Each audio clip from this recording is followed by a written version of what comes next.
Ada sepasang suami istri tergesa-gesa berlari menuju ke helikopter di puncak gedung hotel untuk menyelamatkan diri pada saat terjadi kebakaran.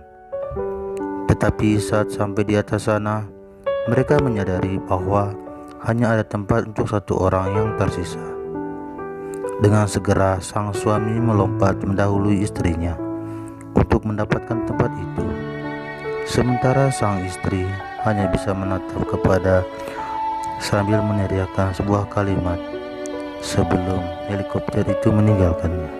Berikutnya, api itu semakin membesar dan menghauskan seluruhnya, termasuk sang istri.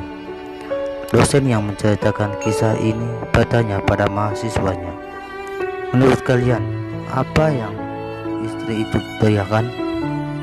Sebagian besar mahasiswa-mahasiswi itu menjawab, "Kamu jahat, kamu benci, kurang ajar, kamu egois, nggak tanggung jawab kamu, nggak tahu malu kamu," dan sebagainya. Tapi ada seorang mahasiswi yang hanya diam saja, dan dosen itu meminta mahasiswi yang diam itu menjawab.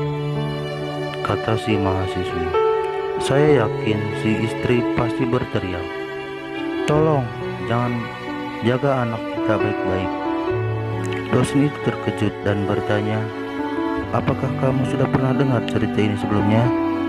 Mahasiswi itu menggeleng, "Belum, tapi itu yang dikatakan oleh ibu saya sebelum dia meninggal karena penyakit kronis," dan berkata, "Jawaban ini benar.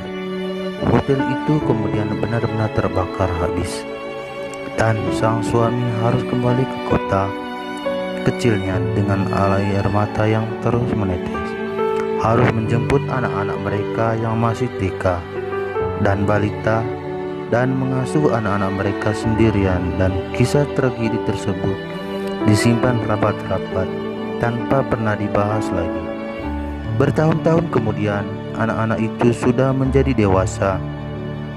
Ada yang menjadi pengusaha, ada yang menjadi dokter, dan satu lagi masih bekerja sambil kuliah. Pada suatu hari ketika anak bungsunya bersih-bersih di kamar sang ayah, anak itu menemukan buku harian ayahnya. Dia menemukan kenyataan bahwa saat orang tuanya ke hotel itu, mereka sedang berobat jalan karena sang ibu menderita penyakit kanker ganas dan akan segera meninggal. Karena itulah di saat darurat itu, ayahnya memutuskan mengambil satu-satunya kesempatan untuk bertahan hidup.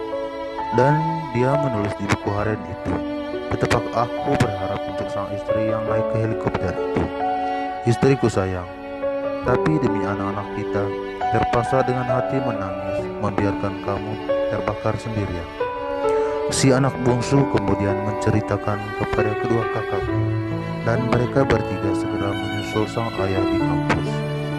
Mereka sujud mencium kaki sang ayah, bergantian mengucap syukur atas perjuangan sang ayah membesarkan mereka semua, sekalipun dengan beban mental yang demikian berat. Cerita itu pun akhirnya selesai, dan seluruh kelas pun terdiam. Dosen itu kemudian berkata, "Siapakah sang ayah?" "Sang ayah itu saat inilah yang ada di hadapan kalian." Mahasiswa dan mahasiswinya segera berlarian memeluk sang dosen. Mereka sekarang mengerti hikmah dari cerita nyata tersebut, bahwa kebaikan dan kejahatan di dunia ini tidak sesederhana yang kita pikirkan. Ada berbagai macam komplikasi dan alasan di baliknya yang kadang sulit dimengerti. Karena itulah, jangan pernah melihat hanya dari luarnya saja dan kemudian langsung menghakimi, apalagi tanpa tahu apa-apa. Jangan mudah mengambil kesimpulan karena asumsi. Demikianlah cerita ini.